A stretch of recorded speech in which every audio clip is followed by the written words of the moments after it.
Welcome to the Pool Nation podcast, where it's all pool talk. And we ain't talking about netting and jetting or splashing and dashing. We're talking about becoming a nation of pool pros. We talk about the latest products, trends, and training in the pool industry. Now let's welcome your host, with over a decade of industry insider experience and still the reigning champion of Marco Polo, Edgar De Jesus, and his co-host, John J.J. Flawless, the fastest netter in the West, and Zach the Pool Boy Nicholas.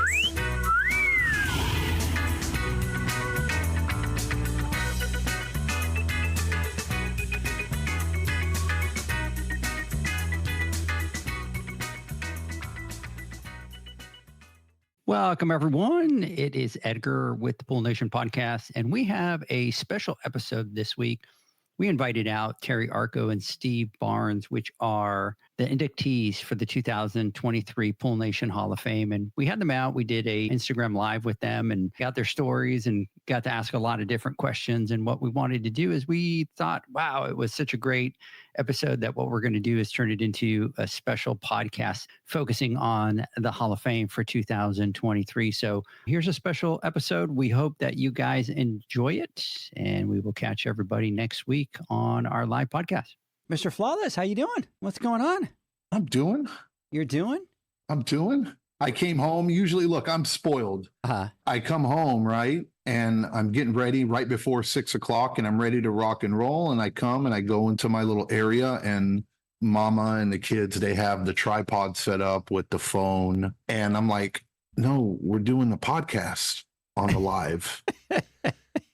So they were scrambling to set up the laptop and the podcast stuff real quick. So I apologize for the 5-minute delay, but we had to do a quick set rehearsal, whatever change in order to get ready for the podcast. But here we are. Yeah. So today, everybody, we're doing something a little bit different. So we have Steve Barnes in-house. We have Terry Arko in-house as well.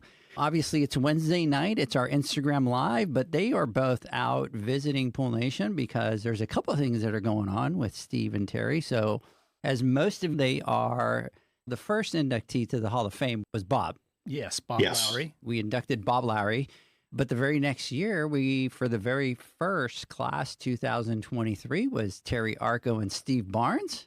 Amazing. So big, huge congratulations to both of you. And I can share the story with John, right? Because we came up with the concept of the Hall of Fame and was really excited about it, but felt like nobody was as excited as I was, right, John? As we were. Sorry, that's what I meant. As we were, like everybody. Well, it's a little different, right? The industry, we really haven't done anything like this before. And when we thought, hey, it's really important to celebrate the people in our industry that have left their mark or has helped all of us, especially while they're either still in the industry or while they're living, instead of waiting till after years or decades later to recognize them and put their name up on the wall. Let's celebrate them now.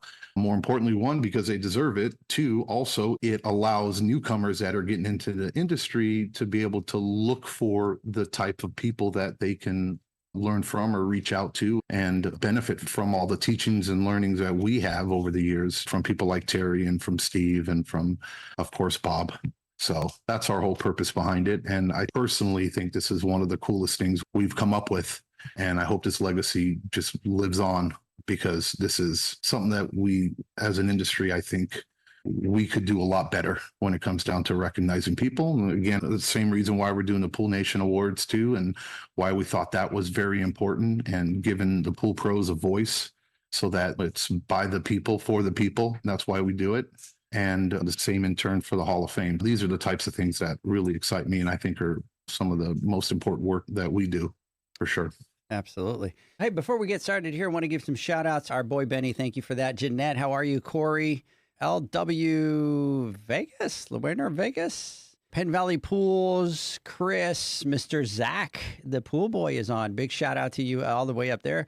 Mr. Hokulea Pools, Victor, how are you? Academy Pools. And by the way, now Steve makes all the sense in the world. Like after I talk to you today, makes all the sense in the world why this name. 68 Mustang Suze. Now, yeah. my sweetie. All right. I was showing pictures. I was showing pictures of the Mustang. It's amazing. Yeah. So, Susan, that Mustang is just absolutely amazing. So, big shout out to you. Of course, you know what you're going to have to do is next time you come out, you're going to have to bring her out. And we're going to have to take her to dinner where we went to dinner. She would be amazed. Yeah. But we got to do that on a Saturday or Sunday so that we could do the tour of it out there. So everybody stay on. We're going to share what that is. Hey, First Response Pools, big shout out. Cool Tech USA. Mr. Pete, tip of the day, baby. Big shout out to you. Blue View Pools, Pool Tech Johnny, what's going on? Let's see. Jordan, Pool Nation, getting our butts kicked finally off work. Wow, that must have been a long day to you out there. Mr. Anthony LaPiccolo, big shout out to you. And our boy, Aquastar. Oh. Mr. Omar. The Mr. Famous Omar. So big shout out to you, Omar. Delivering filters on horseback, Omar. There you go. So anyways, everybody, thanks for joining us. As I said, we're doing something a little bit different. We're doing the podcast all the way out here. So we had Steve and Terry come out. There's a couple things that we're going to be doing. And I guess we can spill a little bit of the tea, John, right, with what we're doing? Oh, absolutely. Absolutely, right? So you guys were the first members inducted into the Pool Nation Hall of Fame, which, by the way, we couldn't have had better people inducted into that first class. And I was really excited to see you guys that night. And so what we did is we went out and we picked what we thought were going to be the jackets for the Pool Nation Hall of Fame. And I think at the time it was a good idea, right, John? We didn't give it too much thought. So we went. We saw, we picked, we're like, this is it. But John, tell them what we didn't do. No, you got to forgive us. We're pool guys, right? It's not like, we're in with the fashion and we're in with what's cool and what's not. It worked out really well for the time, but we've matured and evolved as years have gone by. And this year we're going to be fitting our Hall of Famers with a jacket that fits the prestigious position that they have on the Hall of Fame, because I think it's pretty cool what we're going to be doing. Yeah, so we picked the jackets and then we went back to go get some other jackets, and we normally go to the Men's Warehouse, which they have been absolutely amazing with us, and they just said, hey, just to give you a heads up, at some point you're not going to be able to find this fabric anymore because this is more of a style type thing. I panicked, right? Because I'm thinking, great, 10 years into this thing and we're not going to be able to find any more of these jackets. How are we going to keep everybody together? So I went and I met with them. Hey, Sherry, big shout out to you out there. Mikey's Quick Coupler, Justin, Mama, big shout out. Daniel, shout out to you as well. Thanks to everybody for being on. So I was freaked out, and then I went over and in typical fashion, I had my head set that it needed to be something similar to what we had, but we just couldn't find anything. And then I met with them. They were just absolutely amazing. They came out with all these different colors and all these different things. And so we decided to go with new jackets. So Steve and Terry were out here because they're getting measured for their new suits, for their new jackets for the Hall of Fame. Yeah. And at the same time, we're going to do a photo shoot with them tomorrow. So they have a photo shoot in studio. And then in the month of November, they're going to be on the cover of the Spotlights and Insights. Wow. It's like the cover of the Rolling Stone. Yes. There you go. I like your style, Terry. I like your style. Yeah. But listen, I got to tell you, though, Steve, I don't know about how they broke the news to you, but they did it to me in a very nefarious way. Because, I'm at the show, and Edgar comes over to me during the show. This was 2022. 2022, yeah. In Vegas. In Vegas, yeah. And you say, hey, Terry, tomorrow at 12:30, we want to do an interview on what you thought about the Pool Nation Awards that we just did and talk to you a little bit about that. Can you come over at 12:30? So I'm like, oh, yeah, sure, whatever. So then the next day, 12:30, I go to the booth, and Edgar's there, and it's busy, and he's running around. And then he gets Benny. Yep, big shout out to Benny. He's on here. Benny was your video man. Yeah. And it's, hey, Benny, take him up to the interview room, and we'll be up there in a few minutes. So I'm walking up with Benny. I never met Benny. I didn't know who he was. He takes me up there, and we get up into the room, which is overlooking the whole floor and everything. And Benny's getting the video all set up, and he's going, yeah, they're going to ask you a few questions. And he's really going on with it. And I'm like, okay, whatever. I'm sitting there.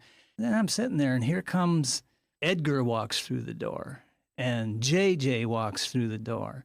And Zach walks through the door. And I think all the wives walk through the door. I mean, it's like they're all coming at me. And I remember I looked at Benny and I said, like, did I do something wrong? Like He did. He said, you know, he and you said, got- did I do something wrong? Yeah, and I'm the Catholic kid that went to Catholic school and got in trouble. And I know that if you were in the office and 2 or 3 nuns came walking in the door, that was trouble, man. And so here they come. They all come in and they're all, yeah, we got something we need to say to you. Like, what?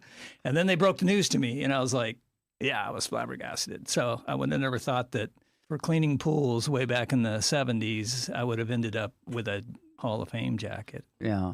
So So it was cool, though.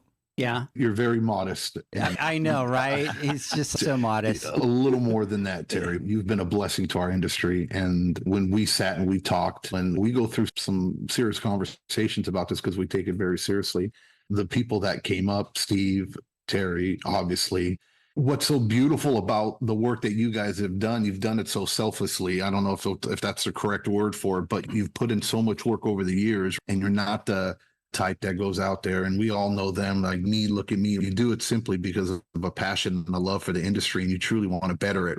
And it doesn't feel or ever seem like you have a hidden agenda behind it. And it's truly for the people and to better us. And you have done that. And I know I've learned tons and tons over the years from your teachings. And my family's benefited from it as well, because we're able to do the things that we do and be more successful and provide a better service for our company because of some of the teachings that you've done. And to look at yourself too, Steve, it is just mind blowing. And I've been opened up just recently to really how much work you've put into behind the scenes when we had that chance to tour the plant and to see all the work that you guys put into safety and actually saving people's lives and making sure that the products that are put out there aren't just put out there to turn a profit, right? Or to just make money, but that makes sense and that help people and save people. And not only that, we talk about like the innovation and products that you guys have done as well when it comes down to listening to the people that are actually using the product and taking feedback and doing something about it and changing it and trying to better it, not just to fatten your guys' pocket, but to better the industry and to provide a better service for the people that are out there using your products. And those are the types of things we look into and we look for when we consider these types of positions. And we had overwhelming response from our community and our people and I know I'm going off on a tangent here. It's not really what we're at, but this is really important stuff. And like I said, I'm humbled and proud to know both of you and to call each of you my friends. And I look forward to many more years. Hopefully you guys bless us with your knowledge and your presence in our industry. I think you guys are 1 in a billion. Thank you so much. I want you guys to know. So first of all, John, I was completely geeking out today when I did the video, joking that I had the Hall of Famers in the car.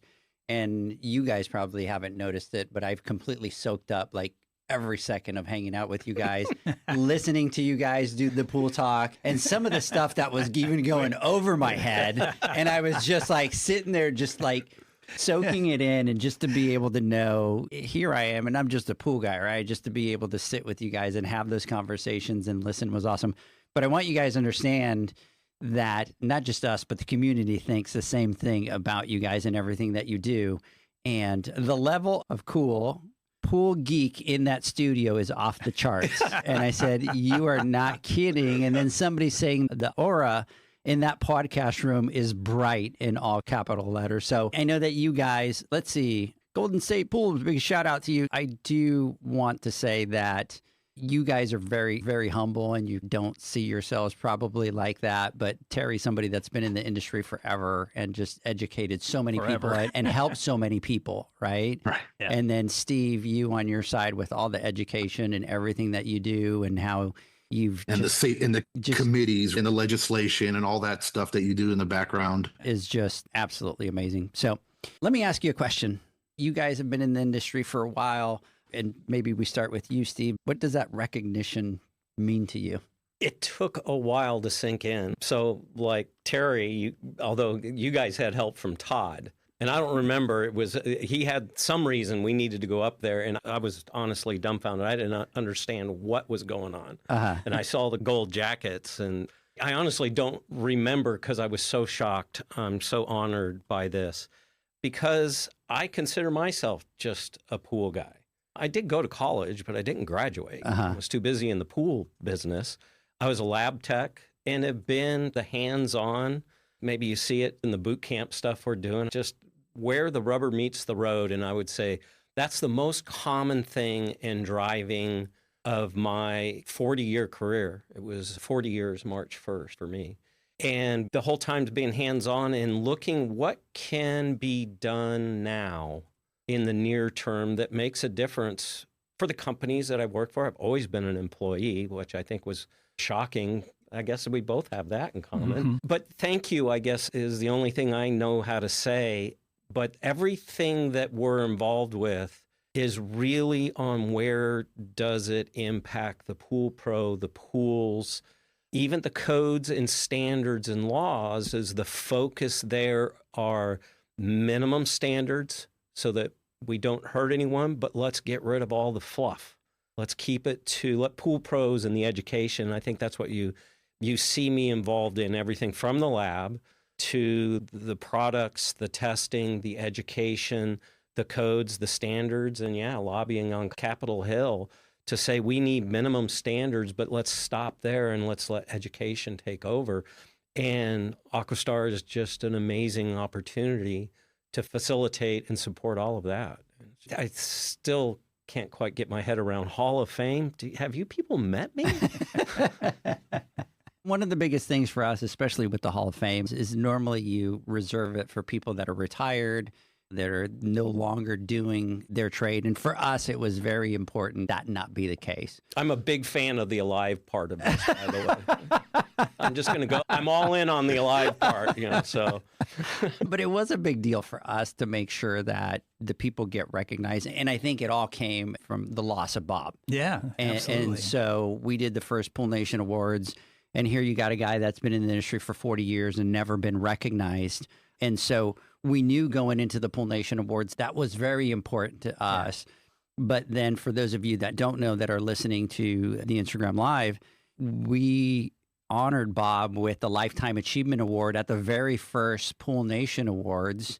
Here in Dallas. Yeah. And Terry and I were talking about it today, and we'll share about that in just a second. But I'm drawing a blank because I'm getting ready to spill the tea that we went to go look at venues for the after party. So we wanted to celebrate Bob, and Bob couldn't make it because he was not doing well. He was ill. Yeah. And then, unfortunately, the night that we honored Bob Lowry with the Lifetime Achievement Award, that night he passed away. And Terry and I were talking about it, and Terry's a man of faith and I'm a man of faith. And we truly believe that Bob was still alive, and it's almost like he knew, because it wasn't till almost, John, we were walking from the Omni to the parking lot. And that's what Terry and I were sharing today. I hadn't been to the Omni into that area since then. And I went there today, and all I could remember was the walk. And I remember walking, wearing the tuxedo, not wearing my bow tie, having a conversation with John and Janie about how great the night went, how we were just on such this high, and then get that unfortunate phone call. And then I had to drive home for 35 minutes. But that cemented the legacy of what we wanted to do. And then at that moment was when we really said, we need to do something, and we need to make it better, and we need to make sure that the people are still in the industry, that they're still alive, and that they get the recognition that they deserve. Yeah, no, you nailed it when you said it, Bob, in his video, when he addressed us accepting the award, when he said that this is the first time in his career, that he was being recognized, and we were just blown away, right? At that fact of what? Like, how can somebody who's given so much to the industry not get any recognition over the years? And so we put our heads together and we said, look, this got to stop here. And, if we can do something about it, this is what we're going to do. And this is where we're at. I'm excited about it. I really am. And I'm looking forward to the future inductees to the Hall of Fame. So these gentlemen are going to get new jackets for the next one. So they went out, got measured today. So we're excited about that. Let me do a couple shout outs. And then Terry, I'm going to ask you a question because they're not letting it go. They're already asking about the venue. They're already like, wait, stop, tell us. Hey, Big Golden State, shout out to you. Coastal Cactus is getting ready, John, to hire his first pool tech. So big shout out. We're going to have to connect for sure. Let's see. Sanandel Pool Supplies, what's going on? Jaden, what's going on? Big shout out to you. LA Pool Heroes, Christina, big shout out to you. Isaac LaPiccolo, Mr. Anthony LaPiccolo, very special night. And he won Pool Guy of the Year at the very first Pool Nation Awards. So big shout out to you out there. Appreciate that, Anthony. Terry, I think I'm going to let you spill the tea on some of the venues that we saw today and, kind of share. Yeah, and I'm just glad to be here. I don't like the heat, but other than that, it's okay. The food is good. Yeah, it was fun. We went and checked out some venues. I don't know if I can say what the venues are. Is that going to be too much tea to spill? But they were very cool venues. The first one we went to was actually a living, working train station, Union Station. That's a cool spot. That is a very cool spot. Very cool spot. Yeah, I got a real jazz vibe out of that. I was thinking 1930s jazz, and it was really cool. Just the architecture, the trains, and they had some separate rooms, and they were telling me a cigar room, and we can roll cigars here and smoke them out here. They've got this big, huge balcony out there. Big, huge balcony. Overlooks Dallas. You can see all of Dallas and everything out there, the downtown skyscape, and very cool place. That's basically what used to be in the top of Reunion Tower. It's a Wolfgang Puck thing. Yeah. They still had the Wolfgang Puck stuff in there. Yeah. I didn't know where that voice was coming from. I thought it was God. It's just Spidey. All right. So anyway, that was a really cool venue, and that's within walking of the Omni and all that, the convention center. Then we went to Gillies, and what I liked about Gillies was they had a lot to offer in the way of different venues and stuff like that. I guess if you like Urban Cowboy, then they have the bull that John Travolta's butt was on during the filming, if that means anything to anybody. But it was there. But it's a cool venue, and then there was a lot of kind of in and out stuff there. And let's give out a shout out to Laura, because she was there, and I have a picture of it, which I'm going to share here in a second. I have a picture of her on that bull. Okay, great. Yeah, Laura Evans with Arinda Hassa. She does the marketing and stuff, and definitely involved in just making sure we get everything cool on that party. It's a great after party. So Gillies was... That neighborhood is way nicer than it used to be, too. It used to be the hood over there, and they've totally redeveloped it, and it's beautiful over there now. Yeah, it looks pretty nice, and everything they had there was pretty cool. We went to a place called the Backyard. That's what it's called? The Backyard, yeah. And that was a cool place. Whole different vibe, but it's very sports bar-y, gamey, fun. Beer pong tables everywhere. Yeah, that kind of thing. They had like paintings of dogs like all over on the walls, which was really cool looking, like kind of psychedelic and everything. It was a cool venue. It was a very cool venue and very open and just fresh. You got a good vibe when you walked in there. Like, hey, man, this looks fun. And they had TVs everywhere. So that was like very cool. Yeah. It's funny. So over here I'm in for the cigar room. A big shout out to First Response, Sunlit Pools, Italia Pool Designs. What's going on? Ashley, shout out to you, Academy Pools, Blue Oasis Pool Care. Jordan is saying Pool Nation bull riding contest. Oh my. And then Michael saying, I'm in for the cigar room. And then Jeanette is saying bull riding in evening wear, LOL, which we talked about that. We did talk about that. Yeah. That's a complication. Yeah.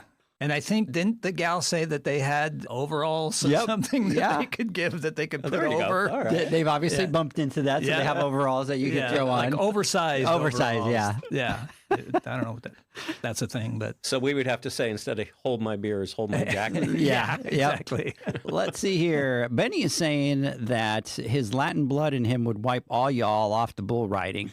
So I think somebody's bragging already. I would be the first off. I can beat them all day long. Oh, no, you're supposed to stay on it. Yeah. See, I wouldn't even have anything to prove, so I just wouldn't get on it. Yep. See? I've fallen off, not a bull. I was smart enough to get off that, but I've come off a horse enough to know that I've been there, done that. I fell off a horse, and I don't want to fall off anything else. The wife is saying, nah, put a side saddle on it. I'd try it. She would. She'd kill it, too. She would kill it. One of the interesting things from what we talked about with the Pool Nation Awards, John, which you and I didn't get a chance to talk, but obviously I think themes are going to start to become a thing for the Pool Nation Awards, John, because we're going back to Vegas, but then we're going to New Orleans. Yeah. So think about that theme. I know. We have serious thought into that, and I think move forward with a theme, at least. I don't know about this year or maybe next year, or I don't know, but I think it'll be fun. Yeah, we're going to get John up on a balcony throwing beads. If it's not Mardi Gras, we're doing Mardi Gras. For sure. I think so. That's got to happen. Oh, Pool Nation gets canceled. Yes. Make sure that if you want to go to one Pool Nation award, it's Mardi Gras because it might be canceled the year after that. Hey, that's all right though. You make your money back on OnlyFans. Wow. Oh, You would if you took the bull to New Orleans. That's for sure. Yeah. yeah. So we talked about it. And I do want to give a big, huge shout out to everybody that went with us today, like Laura and Chris from the show and Heather. And then the other Laura from the show. The other Laura. that went. They were just absolutely amazing. They were fantastic. The amount of energy, Laura with Hassa, because this is going to be the Hassa after party. John, she's my type of people. She's my type of people because we walked into the room. You guys were connecting. You were definitely connecting. I can see that. John, we walked into the room and you know how I am. I take 50 pictures. I look at things 20 times and then I let my brain start to slowly turn and get the ideas and stuff like that. And she was standing on the other side, John, and she was doing the exact same thing. Exact same thing. And then all of a sudden we get into and we start talking to each other. Yeah. And John, it was really weird. And she was like, Edgar, they're talking about music and stuff. And I'm thinking in the back, I could see it's like some like nice jazz going on. And it just has that 30s, John, 40s vibe. And then she comes over and she's like, Edgar, I'm thinking that we get like a jazz band and we play some, we have a band that plays some jazz. And then with the cigar room, it was her idea. Same thing. She came to the girl and she's like, hey, what about, can we smoke cigars here? And the girl's all, we could totally do this private room. They can come in here. They can roll their cigars. They could go out to smoke them out here. And Laura just went off and she was just like, came to me and she's like, okay, Edgar. And we're both sitting like geeks on the other end of the room going, okay, we see the bartenders over there and where would we put this? And we completely ran with it. So I'm really excited about these Pool Nation Awards and with the vibe. So, if we go there, John. So the question is, did we decide yet? No, because we're going to tally all the information, prices and everything else and make our decision. Yeah, because the biggest challenge that we have is, so we did. There's pros and cons. We did the after party last year, and last year the after party was $26,000, right? And we had 200. Believe so. We had two. He's like, I believe so. Yes, because you paid for it. You guys wrote the check, but it was $26,000. It was 250 people, and normally it's based on the amount of the people. We're going to 450 people this year. So you figure you're pretty much doubling that right there. So that really did play a big role in us. Okay, let's have a conversation. Let's figure it out. Let's figure out where we can do and what we can do. And each venue has its pro and its cons. Some of them had the audiovisual that was included and some of the other things. And then the other ones didn't. But then we would have to get some shuttles, which shuttles will be very... So it's just this big complicated thing, John, that we need to sit down and do all the math and try to figure it out. No, for sure. If I'm going to throw my 2 cents in, Terry, I want you to heavily take food into consideration, right? So weigh that out. We talked about that. Edgar kept trying to push us away from that, but we did talk about it. Yeah. And that was another thing. Food is important. Yeah. That was another thing, John, that Laura was just not letting go. And I'm like, we're going to give everybody dinner. I was just going to say. So we've already eaten. No, they got to have more food. See, we don't get to eat dinner, though. That's true. That's true. We do During not eat. the awards, I don't get to eat. Yeah, I don't get to eat. So when we go to the after party is where I get to actually eat, because by the time the awards are done and over with, we're up on the stage from start to finish. We don't have time to eat. We get to watch everybody else enjoy their food. And then when we go to the after party is where we get to finally have dinner. So that's why it's very important. He's pushing. I think John left the after party for last year. He did. I did. Yeah, I did. And I went down to get something to eat. And then I came back. Yeah. I was hungry. Hey, big shout out to Great American Pool, 626 Pools. Janie, hey, big shout out. So we have a couple things on here, and that is, do we have a final decision? The answer to that, Benny, is no, not yet. And then first response, Pool Nation Gone Wild out in Louisiana. Holy crap, we're going down the wrong path there. Remember, the guys get the first dibs at the after party. McDonald's for everyone. And then don't worry, John, I'll smuggle in a tri-tip in there for you. See, Michael's got your back. So that was another reason why Terry came down. We just brought this, we were doing the tours, we're doing the Instagram Live, we're doing... And it was fun. When you listen to all these options you guys are considering, it reminds me just how cool downtown Dallas is now. Yeah. Because The last time we were here, right after COVID. Yeah. So we were all trying to figure out how to talk to people again in person. Yeah. The restaurants were not up to speed yet. And then for those of us who have been around a long time, Dallas isn't what it used to be with this show. It's much bigger. There's so much going on. I had the privilege of being there in April, and there's so much cool stuff. And as you can see, you guys got to make choices. Yeah. Yeah. And I like that because whatever we choose is going to be great. Yeah, you can't go wrong with any of those. I guess when I said price or brought up price, I don't want that to sound like No. We're going to be Scrooges or whatever, especially Hasa. We're going to pull out all the stops. Yeah. And we just want to make sure it's the most convenient for everybody. It's the best experience that they can have. And there was other things. I know I talk about it. Obviously, we have to be cautious. Like, we can't come up here and go, oh, we expect a $100,000 after party. Like, we're realistic. Yeah. That's next year. But... You heard it here first, folks. Now you're getting it, Terry. Now, all right. Oh, Chris is going to call you. Chris is going to call you. Chris is going to call you tonight and have a conversation with you. You just said that in front of John, right? Yeah, It will spend your money. We see him do it all the time. Yes. Yeah. 100%. But there's other things that we need to take in consideration. So, like, one of the venues, John, is going to have a Live Nation concert. And then after the Live Nation would be the Pool Nation event. So but they're going to kind of cross. So they would cross. So that might not kind of work. So there's a lot of different things that we need to take into account. We needed employees. So one thing we know, Hasa knows how to throw a party, right? Yes, we do. We've had a lot of practice. Yes. Yeah. You guys do quite a couple of them. It's going to be great. Yeah. Before I even worked for Hasa, I hate to say going back to the 80s and all that, Hasa threw great parties. I mean, they've been known for that. And we love doing that. It's given back to the industry. So we love it. Absolutely. So we're still figuring that out. We'll announce that soon once we've figured that all out. I could say that I already bought 2 tuxes for the event, John. I have 2 tuxes already. 2. I went extreme. So last year we went all black and then classic. And then this year, and they were on sale and I couldn't wait. And I bought 2 jackets. So I figured I'd buy one for the event and then I'll wear one at the after party. How'd you like that? Yeah, I like it. Like James Bond or something. Celine Dion. Yeah, look at that. There ain't no party like a Hasa party. Oh, I like that line tag. I like that tag. Sounds like a song. Yeah, there ain't no party like a Hasa party. Time to go shopping, ladies, is what Janie is saying out there. So, gentlemen, it's kind of changed a little bit of the conversation here. So you guys have been in the industry for a while. Why don't you tell us how you think that the industry has changed? Completely. We're old enough, there were no standards. Seriously, there virtually were not. I would say that's the biggest thing is relatives that built pools. Full-time, they were digging basements, and then occasionally they would plaster them and fill them with water, and they called them swimming pools. It's amazing how much things in technology has changed over the years. Quality, the amenities, the creativity, and I'm personally happy that the codes and the standards are bringing up the minimum to what our industry pros have been doing virtually my whole career.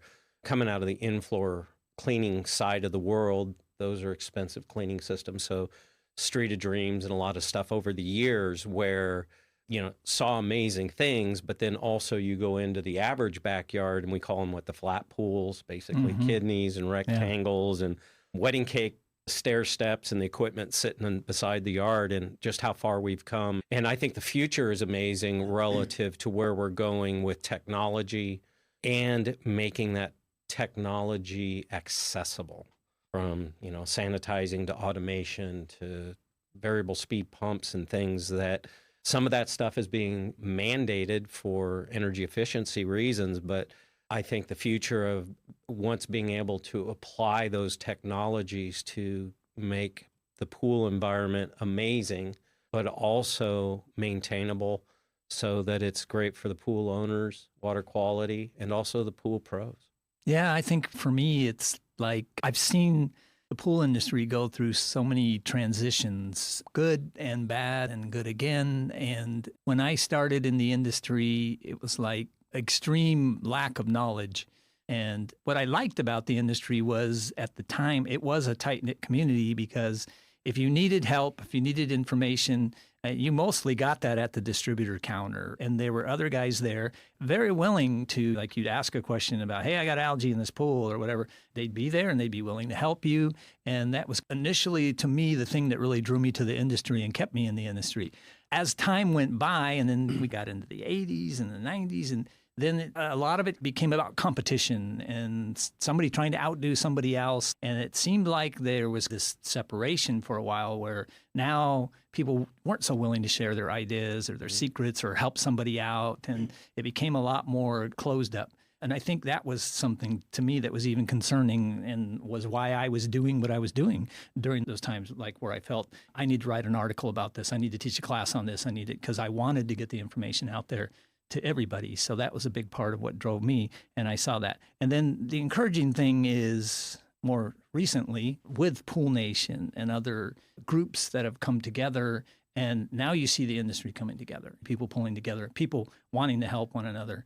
And I guess the other big change I would say is the overabundance of knowledge. In a lot of ways, that's a good thing, I think, and sometimes it's a bad thing because there's so much information, there's so much knowledge available, and it's available so quickly. And so that leads to good things.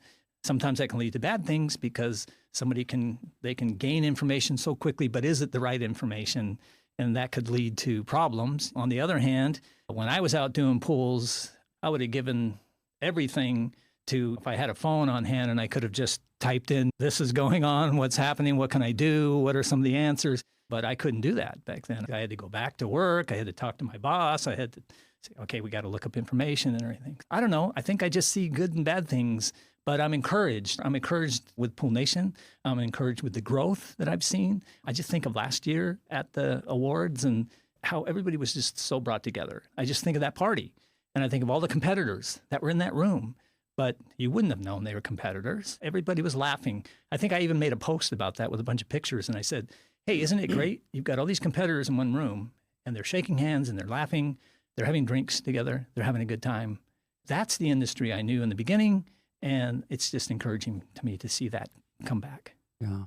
It's great to hear that. That's one of the things that we were told from the very beginning. Remember, John? And they said, you will never do that. You'll never bring everybody together. There's no way that you guys will ever do that. And then it was like, okay, there's the chip, right? Now we got to do it for sure. But like you were saying, especially last year, not only did we have all those competitors in the room, but the high-profile competitors that were in there. There was a lot of CEOs in those rooms. There's a lot of presidents of companies in those rooms. And it wasn't about who won or who did what. It was about coming together and celebrating the pool pros and coming together. And then not only that, it really does feel like a hangout. Yeah. Yeah. A It's very so cool hangout. Yeah. Yeah. Especially last year. That was a very cool hangout. Yeah. To tag on to that question, what you were talking about, Terry, and how our industry's evolved, right? Especially when it comes down to education. What's some advice you give to new professionals entering into the industry, and how would they navigate that type of situation you're talking about? That's a hard one because for me, I don't want to come off as some old antiquated dude that when I talk a lot about apps and podcasts and things like that are out there. And those are great, really. Overall, they're great. And there's great information. And there's people that are good, authentic, sincere people that are putting those things on. But the other side of it is sometimes there's misinformation, or there's people, whether maliciously or not, they're putting information out that may not be the best. And I guess I would say that, and I teach this in my classes, I basically say you should never trust an app. And you should basically really never trust anything that somebody tells you or whatever until you've researched it, you've confirmed it. I always say in my water chemistry classes, like, I want to get a t-shirt that says, think for yourself. Don't let anybody else do your thinking for you. But you can listen to people, you can take advice from people, but you also need to confirm if that advice is correct. You don't just run out and do something because somebody told you. You research it. And for me, the thing was, like, we didn't have all this stuff and everything. And I was that person. I was that guy by the pool. And somebody would tell me, do this, do that, whatever. And I did some things and they ended up causing damage. They didn't work out right. So I had to step back and I had to research, why did that happen? And I had to go to things like Bob Lowry's courses, go to courses at shows, read books, research stuff. And it's more difficult today because everything's online, right? And so if you research, you overall have to go online, but then you have to kind of trust what you're researching online, that it's correct or it's not off or something. It's not like necessarily going to the library where you're getting this particular book or something and it's by an expert, but I guess you could still do that. I think my biggest bit of advice is don't just take everything at face value that's told to you. Research it, think it through, double check, get other advice. I know what I want to say. This would be my advice. And it's a proverb that says, with many advisors, there's success. And I guess that's what I would say is don't just count on yourself or one other thing. Get advice, get a lot of counselors, talk to a lot of people, and then make your decisions. I'm going to disagree with one thing you said. Okay. There is an app we can trust. Oh, okay. Called the Poolman University. Okay. I like it. All right. I didn't say all that. So that's curated. Now, a fair warning, they do trust people like me. So consider the source. Okay, I take that back. You're right. But one thing, in all seriousness, that is a tremendous resource that is curated by these guys, Sure. Pool Nation. That's a huge resource. It's obviously the focal point of why we're here. But my advice, I mentioned I did go to ASU, but I did not graduate because I was already designing and inventing products, and I was in the pool industry. Enough said, right? But one thing, I'm involved in CAD and all kinds of editing. Anybody who sees the Instagram or whatever, I have a little bit of a background. All of that is self-taught. And I don't say that to brag. I say that to give you a roadmap, is what I would do, and this goes back literally 40 years, is I set a goal. When I decided not to continue at ASU, but I had to continue my education. And so beyond just the pool industry pumps and stuff that I was doing, computers were brand new, literally. This was 8088s and stuff like that. All of that is self-taught. And the way I did is once a day, I made sure I exposed myself to something new. So you could use the Poolman University and go in and every day and just say, I'm going to spend 5 minutes. In my case, I devoted probably the last 15, 20 minutes of my day on every single day, software, different kinds of things.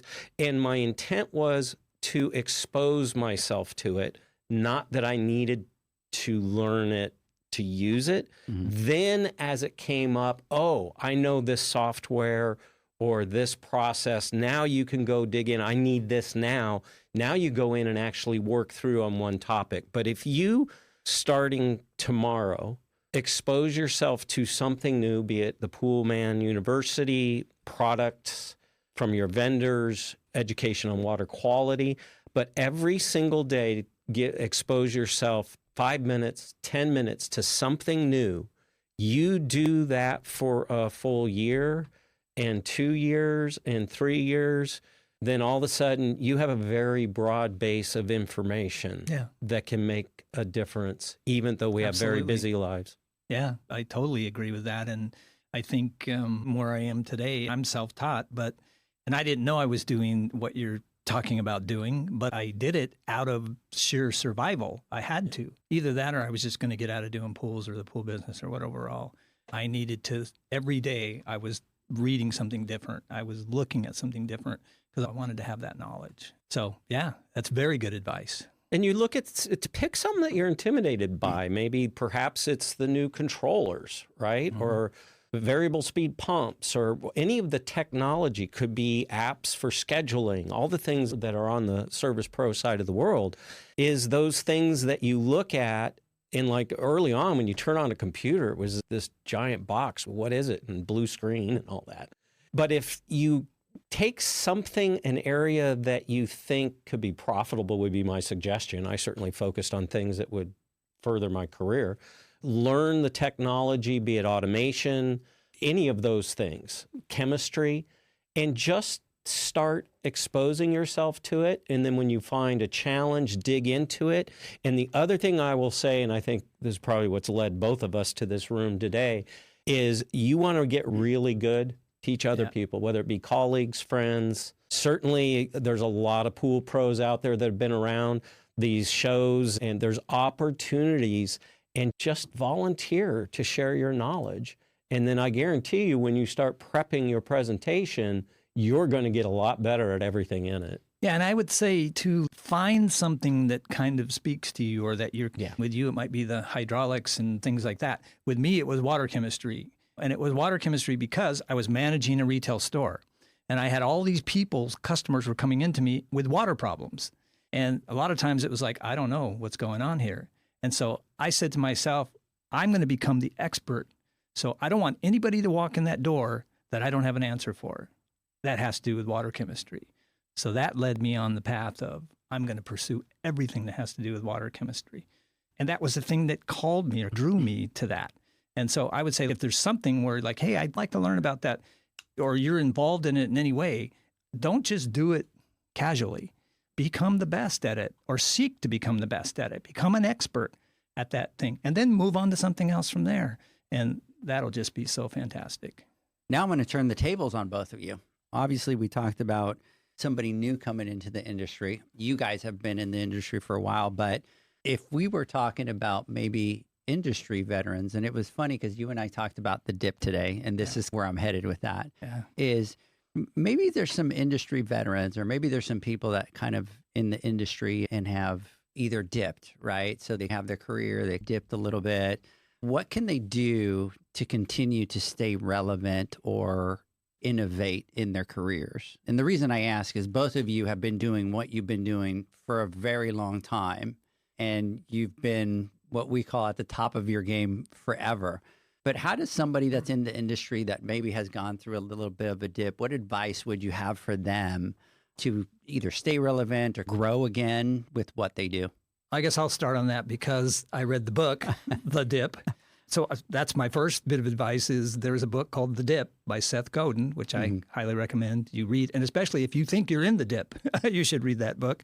But one of the things from that book, and I will say, and the only reason I'll say it is because in the pool industry throughout all my career, I tried to quit so many times. I think I said that at the Pool Nation Awards. And there's that old saying that quitters never win, right? You hear that, quitters never win. But if you're in a dip, that's a point where maybe you might need to decide that the best thing I can do is quit, or go to something else, move to something else, and maybe there's a reason for that. So there's that part of it. The other part, though, is that he talks about in the book is he talks about you're going to learn the most in that dip. If you're willing to realize, hey, I'm here, I'm in this dip, I'm having to push through, and I'm going to push through till I start heading back up again. And it's the discipline. It's you're willing to put in the hard work to do it. So you asked a question about what would you say to somebody who's in the dip? I would say, and I think I said this at the Hall of Fame when I said, I'll use my example. When I tried to get out of the pool industry, I tried to quit, and I went to my boss and I said, I'm going to quit. I can't take this. I can't do it. I was in a dip. I was at the dip because of the glamour of it and everything, and it was just that. I don't like it anymore. And he looked at me and he said, you know what? You can do what you want. You can quit if you want, Terry. And he goes, there was the but. He goes, let me tell you something. He goes, if you stick to it and you work hard, he said, you can make a damn good living in the pool industry. Mm-hmm. And that stopped me. And I said, okay, I'm going to do that. And I knew it was hard. And it is hard. But that's the thing. Like all of a sudden somebody pointed that out to me. I guess I just needed that revelation. Mm-hmm. And I said, okay, now I need to work hard. Now I need to stick to it. Now I need to keep going. And I did. And he was right. I've made a good living in the pool industry. And look at where I am now. So that's what I would say. Stick to it. Work hard. The dip's not going to last forever. And in fact, there's a whole series of hills and dips throughout life and throughout your career that you're going to go through. So you need to recognize that. You need to recognize when you're in the dip, put on that song by George Harrison, All Things Must Pass, and all things pass. Things get better. Sometimes things get bad. It's life, and you can do it. But then the other side of it, too, is that's a time of self-examination to say, well, do I need to go on to something else? Is there something which I should be doing that's better? There's that aspect, too. My feeling on this is opportunity is all around us. I've only been in 3-4 companies in 40 years. So I've definitely not been, I'm in a dip, I'm going to go find something else. Then again, being on the manufacturing side of the world, there is always something coming at you. So I think there's some advantages there. Certainly companies that are inventing and creating new products and being in the lab, everything's coming at us all the time. But I would say if you're in a dip, because I haven't read the book, but if you're in a funk, I'll say, look at why. Maybe you're slow or things like that, but be careful what you're thinking about and what you're focused on. It's interesting times we live in, and they were 20 years ago and 40 years ago and our parents' generation and a century ago, right? I mean, okay, so in one sense, while we're in crazy times, so is every generation. Don't get swamped by what's going on. My personal escape on a regular basis is riding Can-Am Spyder, 3-wheel motorcycle. I go to the beach in Ventura, and it's find an escape, network with people, avoid negative people, or if you can't, don't wallow in a dip, okay? So first, and now if you're refocusing on something other than what's on TV or scrolling on a phone, is, okay, now that you're going to find something else to do, and I can tell you a simple, just go walk around the block, just go do something that you don't normally do. And then I'm really going to go back to what I said earlier about the continuous improvement, about learning something, is there's massive opportunities in this industry. And not in jest, the Poolman University, go listen to these podcasts, go back through the archives and just listen to things that interest you and learn about those. You guys talk a lot, John, and about as things get slower, so I'm going to go leaf blow or doing different things. I would encourage you to stay within the realm of what's feasible versus buying a bunch of new equipment because things are slowing down or something like that. But try and think different than you are in the trough. Look for opportunities. And also, if you dedicate some learning time that puts your brain to work and you're not focused on that stuff, and if you're learning something that will benefit your business, like making it more efficient, could be maybe if you're slow and rearrange your route for optimize. There's just so many productive things that we can do that will further our career and help our mental state, in my opinion. And I just want to say one other thing about that. Yeah, go ahead. I would also say that if you're in that rut or dip or whatever we want to call it, I think probably one of the best things you can do in that situation is find someone else to help. Yes. Help somebody else. Go help them. Yes. Something, if you know something that somebody else doesn't and they're struggling, go help that person. And a lot of times just doing that will get you out of that dip and that rut because you'll realize your potential. I think that's important. I want to throw my 2 cents in that one. Usually in life, when you've gotten to the point where you feel like you're in this rut or you're in this depression or you're questioning things, you've been going through it for a little while. And I can promise you more times than not, you're through the worst of it. And sunshine is right around the corner. And I can't remember who said this quote, but I think it was Steve Harvey that said this quote, something in the nature of like, what do you do if you're walking through hell? You know what I mean? Don't stop, keep going. You want to get out of it. You don't stop in the middle of hell. You just keep going and you get through it. And anything in life that's worth it doesn't come easy. And those of us that persevere through these types or through trials and tribulation or through these ruts or these dips is where we grow the most as individuals, and we come out much better at what we do as a person, financially, business sake, or whatever it may be. But these are the things that build us and make us who we are. It's wisdom. And you take the adversity and you take these roadblocks and these obstacles and these trying times as an opportunity and take it with love almost, because this is what builds you and what creates you. You know, if it was all sunshine and rainbows, right? You know what I mean? Everybody would be winners. Life would be super easy for everybody. And unfortunately, fortunately, that's not what life is about, right? And it's never going to be always easy. And being an entrepreneur or being in the pool industry or any industry, especially as a small business owner, trust me, sometimes even myself, I want to just run my head through the wall sometimes. It's just like, dude, I don't get it. Why is this happening? You know, and another piece of advice that I'd like to say too, and we've heard this a million times, the definition of insanity is doing the same thing over and over again and expecting a different result, right?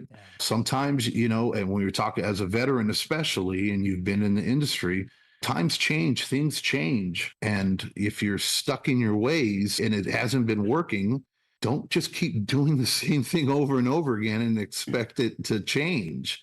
You have to be receptive to new learnings, right? You have to be receptive to change or to try different things so that you can achieve a different result. Because if what you've been doing hasn't been working, then you can't just be stubborn and continue doing the same damn thing over and over again and expect a change for the positive. There's no book you can read. There's no manuscript or there's no quote or saying that'll give you the blueprint on how to get through it. We all have individual trying times that are based off of different circumstances and stuff that come into play. But at the end of the day, I promise you, if you keep going, it will get better, right? As long as you're willing to do something about it. And I've never figured out a way or quitting was a solution to anything. Yeah, we got a couple of shout outs over here. It's like everyone needs a slap in the face every once in a while. If you haven't tried to leave the industry at least once, you haven't been in it long enough. Great stuff, hitting home for sure. And then bulls run into the storm because it will pass faster than running away from it. And then needed to hear that right now, JJ Flawless Pools. Thanks, brother. Good stuff. I was just putting John on the spot to see if he was going to answer, but he's sitting over there typing. No, I'm responding. I'm trying to. I'm doing the Instagram Live. I'm typing. I'm just messing with you, John. I saw you over there. Yeah, that's answering over there. So on a brighter note, yes. You have something to say? No, go ahead. No. Because then you'll yell at me later. You'll yell at me later. You're like, you're always interrupting me. I want to hear the brighter note. You don't let me finish my thoughts. You know? Yeah, let's go. That's why we had to do final thoughts so that he could have his own final thoughts, right, John? Oh. Final thoughts with JJ. Yes. I'll put everybody to bed. Right? It's kidding. What's your current thought? Story time. He had a current thought. I'm waiting here. What's your bright thought? Now I messed it up. Go ahead, John. I want to get back to you guys and your careers. If you can share a particular memorable moment or milestone that you guys want to talk about in your career that really stuck out for you or really meant a lot. That one's a curveball. Right there. Yeah. I see both of them here in the studio, John. You could see them. They're both like, oh, man, I got to think about that one. Yeah. 40 years. 40 years. Yeah. First of all, there's a lot of mental lint in there to sort through. Because Steve talked about it a little bit earlier and about Edgar was asking about the recognition and what that means to you and everything. And for me, again, like I said, my whole thing was I wanted to help. I wanted to contribute. That was out of more so I just didn't like not being able to help people. And I wasn't doing it because I wanted to be somebody. Podcasts didn't exist back then and selfies and all. So there wasn't that. And I wasn't even to where I would be able to even be at trade shows or anything like that. But I just started personally trying to help people more and more. And I'd find an answer to something and help somebody. And then my big thing too is writing. I'm a writer. I love to write. Somewhere in my career, I thought, okay, I can write articles. I can do that and I can give information out. And I found out that, wow, the trade journals would publish them. I was like, wow, that's pretty good. So I really started going on the writing part. And I just did it because this is what I wanted to do. I wasn't really looking for anything. And so I'd been doing it for, I don't know, a few years or whatever. I think I remember this, and I guess because it humbled me and kind of struck me, is I was at a trade show, and there was a guy who ran a pretty prestigious pool company in the area, and he was well thought of and everything. And so he came, he was in the booth, and we met and introduced, and he said, you wrote this article, and he goes, I have all my staff and anybody new who I hire, I have them read that article before I even let them start doing anything, going out on a route or whatever. They have to read this article by you. I was just looking at the guy like, what? Are you kidding me? And I think when you talked about that recognition, I had never really gotten any recognition. I was just doing it, and I didn't want recognition. Mm-hmm. But that guy saying that to me and knowing that it was a useful tool, I was thinking, I'm just writing these articles, and here's this guy, I don't even know him, and he's recommending this article of mine to everybody that works for him. Like I said, it wasn't like I got a big ego or a big head. It really humbled me, but it meant a lot to me too. And then that made me realize, what's the Spider-Man thing? With great power comes great responsibility. You know? And I saw, hey, there's some power there. But then I also saw that I'm even more responsible. So that made me even more just want to give more and give back. For me, that would be it. I guess I remember that moment. I'm going to say mine is more who I am over time. So my background in school, I was a theater geek, became a thespian and all of that. So comfortable in front of people and presenting, but really loved the technical theater side. Within the companies on the sales support side, not unlike what I do with Aquastar, I'm not in direct sales, but we all are in sales, right? But I also shot fireworks professionally for 37 years. And one of the common themes that I've seen throughout my career and what I do is doing something that's going to be impactful behind the scenes, lights coming on, microphones in that day, fireworks we're out in the dark somewhere, putting stuff in the sky to entertain people, what we do in the lab relative to behind the scenes on product, trade shows, education. Now that I'm standing in front of people, but still the core of all of it is trying to make the organizations that I participate in better. I try and bring the skills that I may have and use them in a tangible way. To show up at a meeting, I'm on lots of committees and chairs and have won awards, and I've been on TV a lot because of the fireworks and all of that. So it's definitely not what motivates me. In fact, it's often was a real pain to get up in the middle of the night to do live TV before on the 4th of July kind of a thing. And I also see people, that's their motivation. I can tell you those people are not happy. By and large, if that's why you are doing something to get recognition, you're probably going to be disappointed. So if you focus on contributing in a meaningful way every single day, I'd do better to avoid the weekends. I'm not very good at that, but it goes back to the education things. If you just do something meaningful every day, and for fellow employees, I've always been an employee, is if you continue to work like your boss is watching, not watching, but around, okay? Work like your customers watching, and work on your project or whatever you're doing for somebody that's important. It might be your mother, it might be your wife, it might be your boss, whatever. Focus on when you are your best. Try and just in every step of the way, be that person. I think you will be happier. You will for sure be more productive and more valuable, and then you will be more profitable too. But it's every single day there's little things that we can do, including allowing what we do and don't think about. Don't wallow in the ditch. Agree, 100%. Love it. Gentlemen, we've been talking for like an hour and 20 minutes now, believe it or not, how time just flies. I do want to thank you guys for coming on all the way out here. We're excited to get that photo shoot done tomorrow, but the problem is everybody's going to have to wait for that cover, but we'll keep that under wraps. We'll share a little bit, but just enough tea to tease them, but then they'll have to wait. We really want to thank you guys for everything that you do for the industry.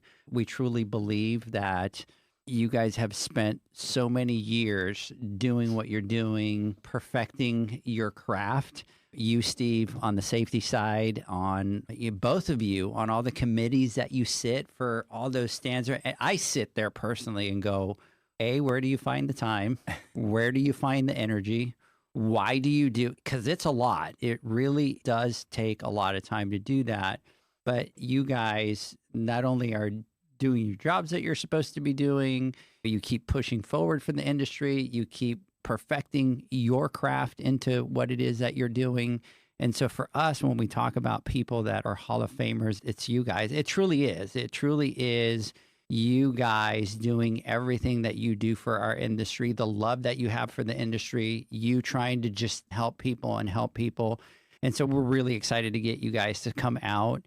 And from me, Zach, and John, it's more of a thank you because we're passionate about the industry. We're passionate about helping other people, but you guys truly are the heroes, like, right? We have a platform. Yes, we talk, but we don't do what you guys do. And that's why it's important for us to recognize you guys for what you do to the industry. And I just want everybody that's listening and everybody that's watching or that watches us later, our industry is better.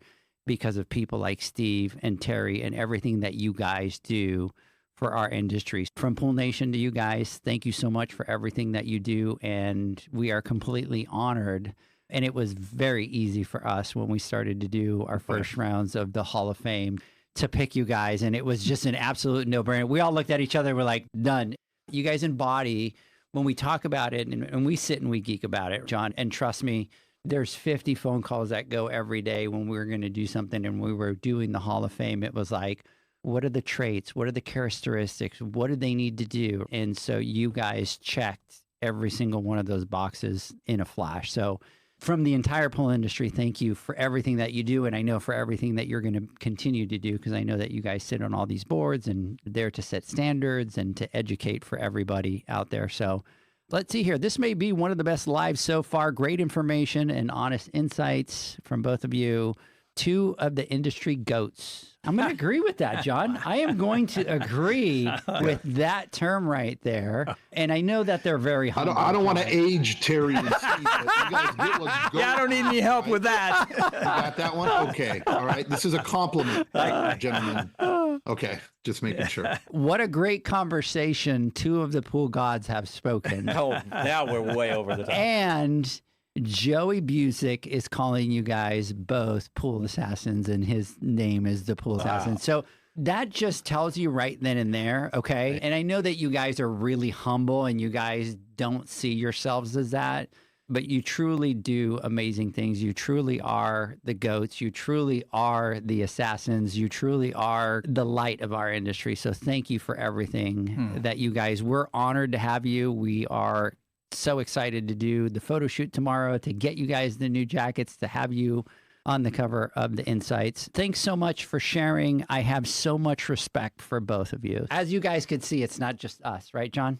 Oh, 1,000,000%. 1,000,000%. So, Yeah. This is love that we hear on a day-to-day basis. This isn't just us thinking this or seeing this. We're not the only ones. You guys have touched many people over the years when it comes down to your knowledge, sharing it. And what we want to do, and like we said before, is we want to just bring it out there so that people who haven't had the opportunity to learn from you realize and understand that this is where you can get the good quality information, right? People that will steer you in the right direction without any self-interest.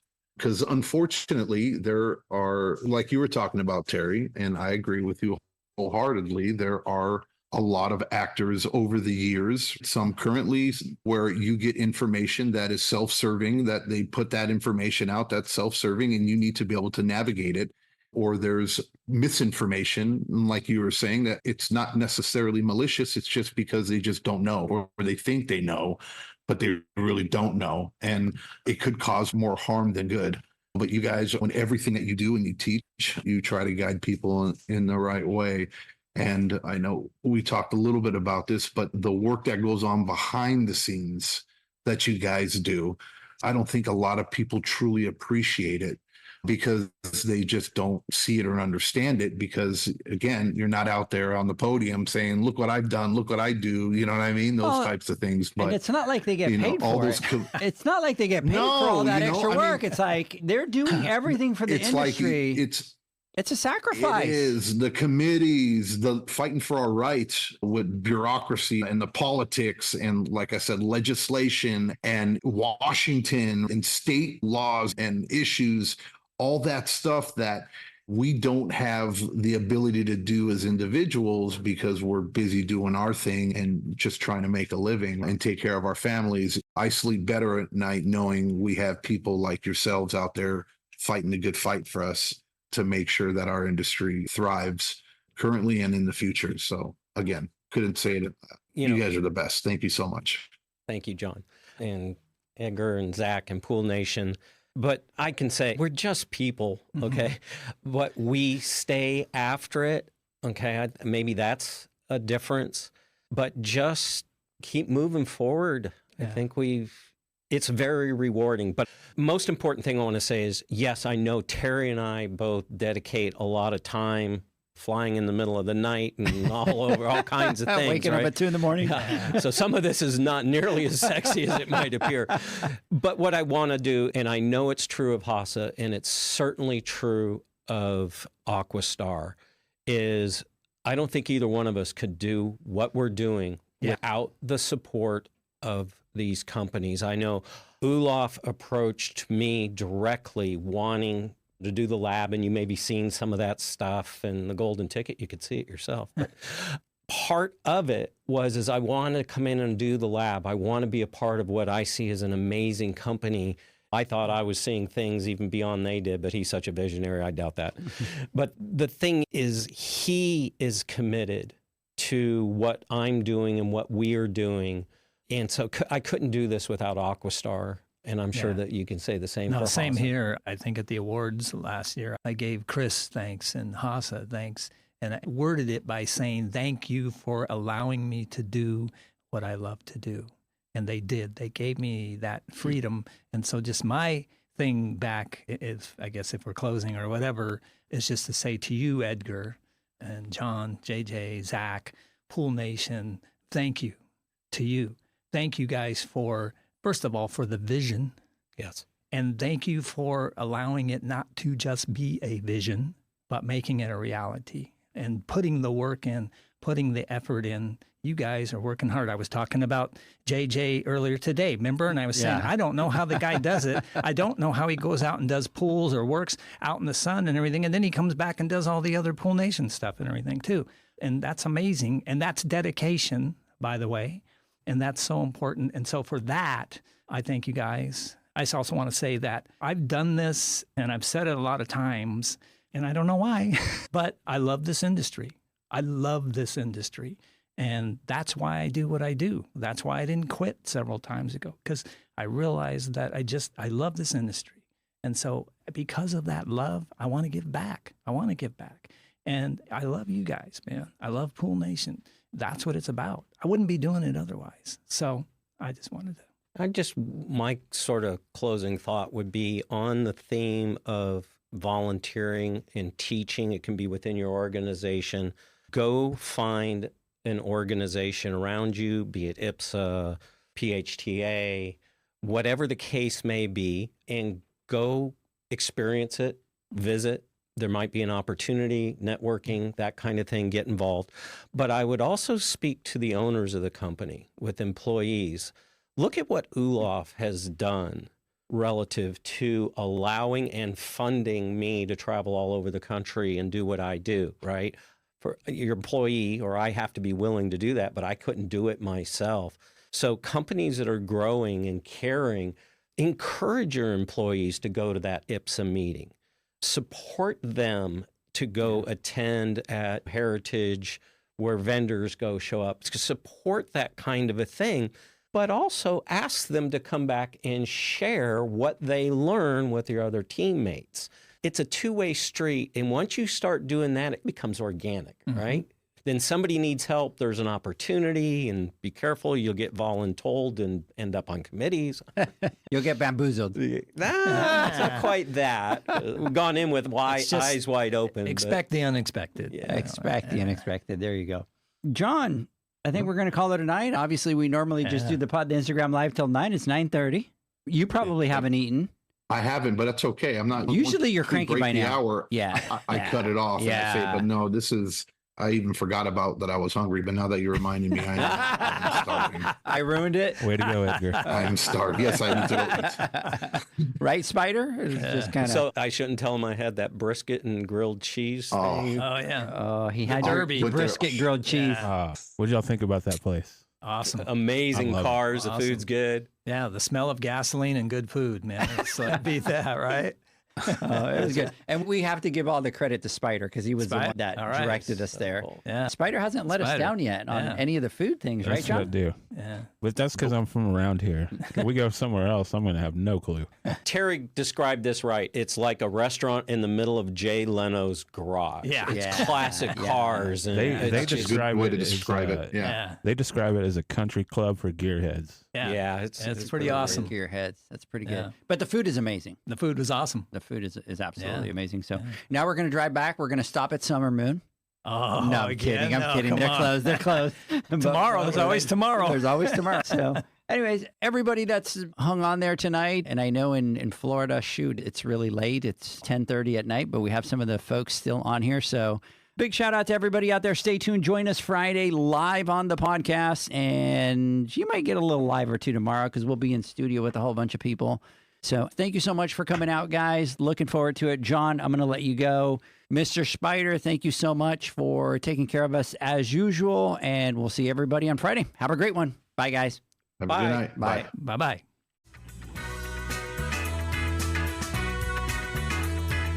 Thanks for listening to the Pool Nation podcast, a member of the Pool Nation family.